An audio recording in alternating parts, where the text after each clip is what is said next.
Howdy folks, John Adamson, the Rehab and Documentation Guru. No, I have not gotten a new car. This is my daughter's Mercedes, old Mercedes.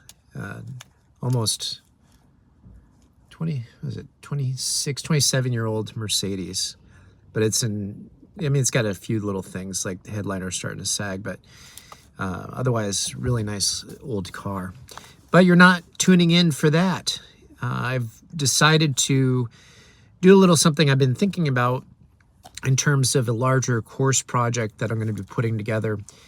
But I want to talk a little bit about credentials, credibility, and collaboration. Yes, I did write those three words down so I wouldn't forget that. Isn't that called consonants or is it alliteration? I can't remember. But anyway, I wanted to just write those down so I didn't forget what I was talking about. We obviously live in a credentialized world. We live in a world that values credentials. We have all sorts of certifications out there. And I happen to be one that has partaken in having credentials myself. You know, not only do I have my licensure degree, and I also have my MDiv, but I also have my GCS, which are a set of credentials that, you know, before I took the test where I got the GCS, I already knew this stuff. I already had the knowledge in my brain going into the test. And all the test did was confirm that I knew this stuff. But what the test did, obviously, is it gave me letters after my name that demonstrate a level of expertise and knowledge that may or may not set me apart from everybody else.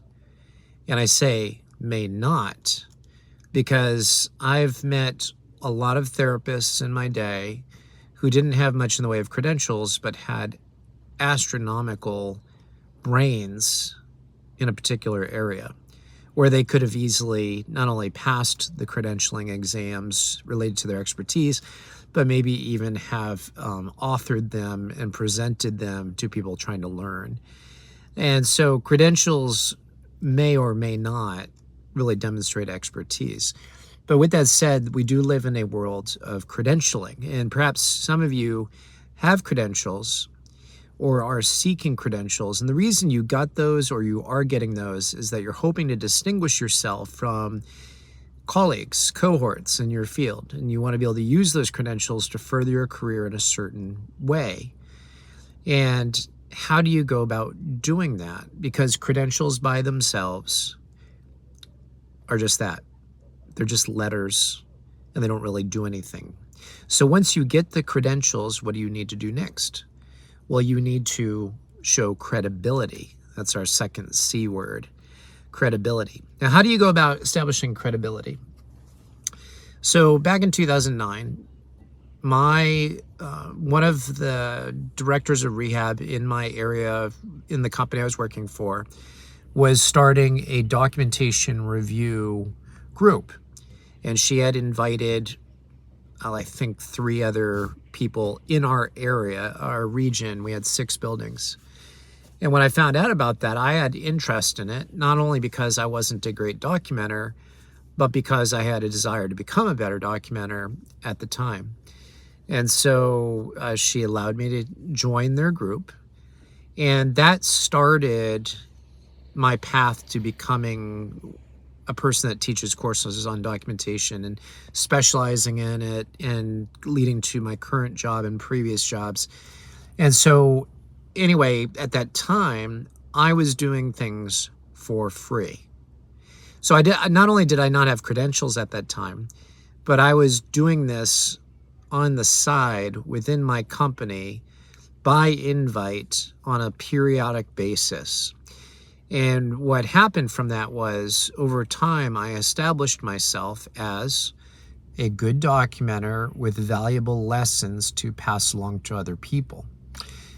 Just because you have credentials doesn't necessarily mean you're a good candidate for advancing, moving in a direction that your credentials would seem to indicate. And so you need to establish credibility. Now, how do you do that? You may need to do stuff for free.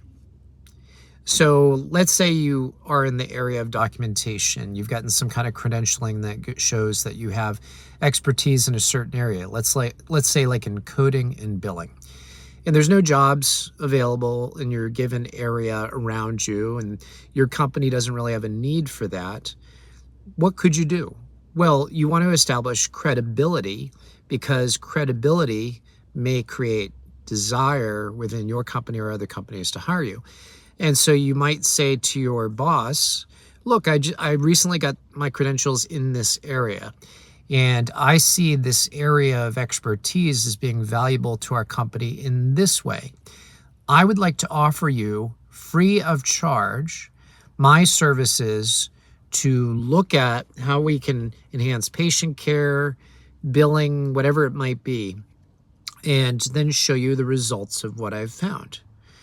And you might have to do that for a season.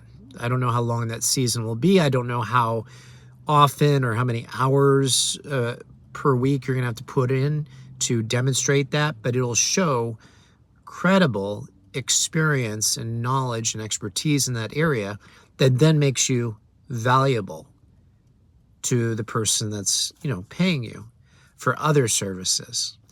So once you get your credentials, credibility, establishment's important, and you're going to need to do stuff.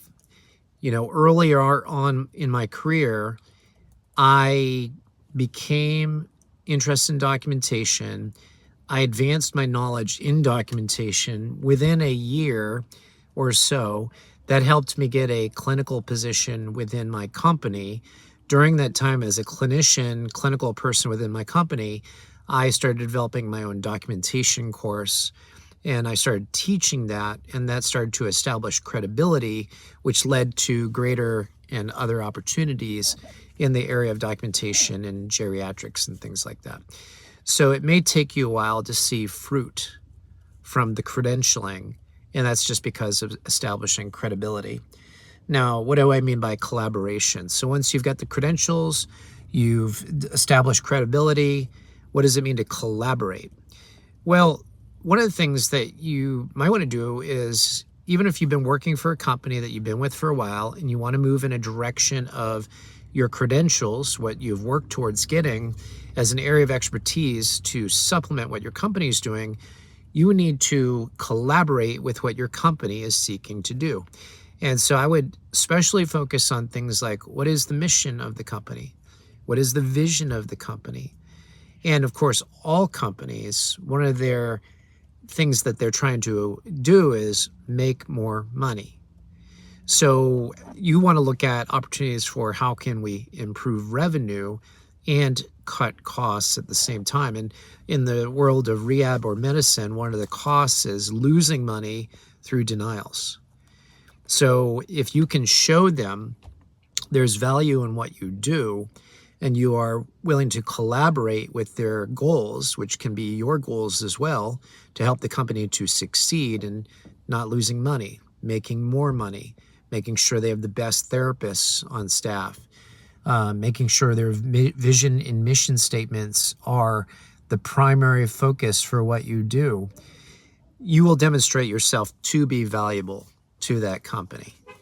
If you consistently work on those things, demonstrating that you're exercising your credentials, you've established your credibility, and you're willing to work with them on common goals. Anyway, just some thoughts on that. It suddenly got very noisy over here. Hope you're doing well. Take care, and God bless.